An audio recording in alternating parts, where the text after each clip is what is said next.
Voilà, ici on est dans la partie donc test et caractéristiques.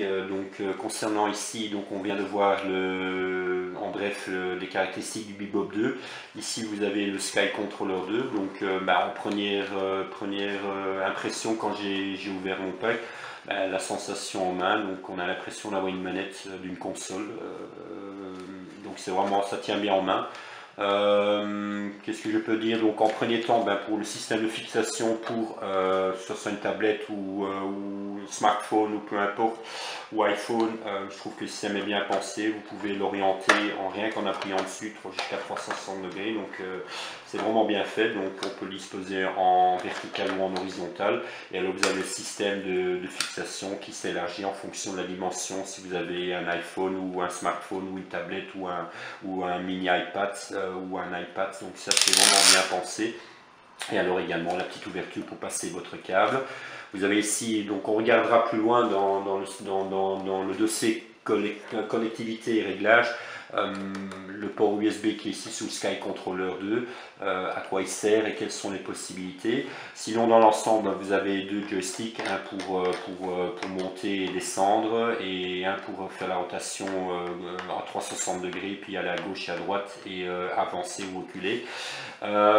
Tenez compte dans le monde, aussi bien l'aviation mais dans les drones, ça dépend le sens que votre drone est. Si votre drone est devant vous avec l'arrière, il faudra avancer, et quand il est face à vous avec l'avant, donc c'est tout à fait inversé. Donc ça, il faut aussi tenir compte. Je pense que peut-être qu'il y a beaucoup aussi de crash ou d'accidents à cause de ça. Donc ça, c'est des choses aussi que moi j'ai dû m'habituer au début, étant, je veux dire, nouveau dans le monde du drone. J'ai bien pris le temps de bien comprendre tout ça et de faire beaucoup de tests avant de vraiment m'aventurer ou faire le fou, des trucs comme ça. Donc je peux peut-être insister à nouveau, comme j'ai dit pour le Bebop 2, ce n'est pas un jouet, donc il faut vraiment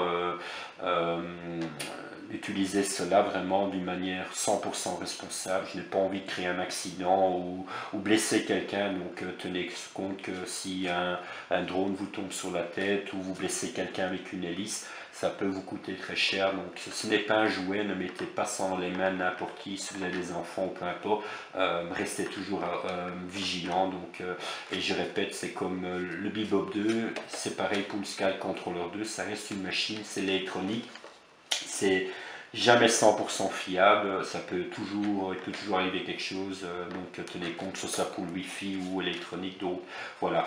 Pour le reste, vous avez des boutons raccourcis, un pour prendre des photos, un pour prendre démarrer la vidéo, un pour le décollage et l'atterrissage, et alors le RTH et la configuration. Puis derrière, vous avez des gâchettes, un qui va être relié pour le casque d'immersion, et vous avez deux boutons, on va dire, rotatifs derrière.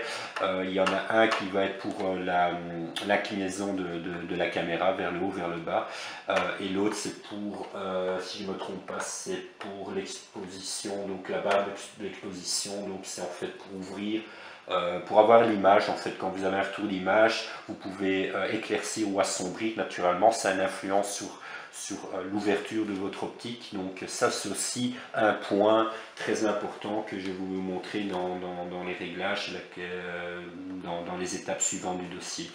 Pour le reste, il tient bien en main. Ceci a une autonomie de plus ou moins 240 minutes, donc ce qui veut dire, on va dire facilement 4 heures sans charger. C'est également une batterie lithium qui est dedans. Comme je vous ai montré dans le dossier précédent, vous avez le petit transfo et le câble vient ici dessus. Voilà.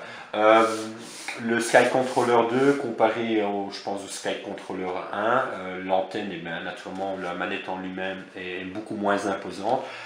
Et alors ici, donc, vous avez quand même une antenne assez puissante qui utilise une technologie MIMO, et on va dire théoriquement peut vous proposer 2 km de portée. Maintenant, cela dépend de nouveau sur beaucoup de critères, ça on verra dans les réglages et les tests, en fonction de l'altitude, les obstacles, les conditions climatiques, le soleil, parce que vous avez aussi le soleil est très important, surtout pour la communication GPS, les éruptions solaires, Il y a plein de choses qu'il faut tenir compte.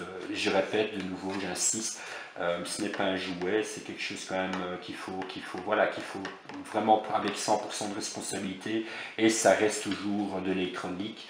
Vous n'êtes jamais 100% à l'abri de peu importe quoi, que ce soit un coup de vent ou peu importe, du coup l'électronique qui lâche ou un moteur, voilà, donc tenez compte de ça.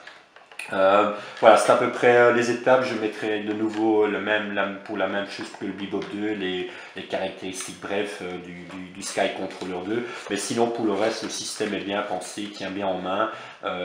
Et donc, on verra dans les réglages quelles sont les possibilités. On va maintenant regarder en bref le troisième contenu du pack. C'est le casque d'immersion que nous allons regarder directement.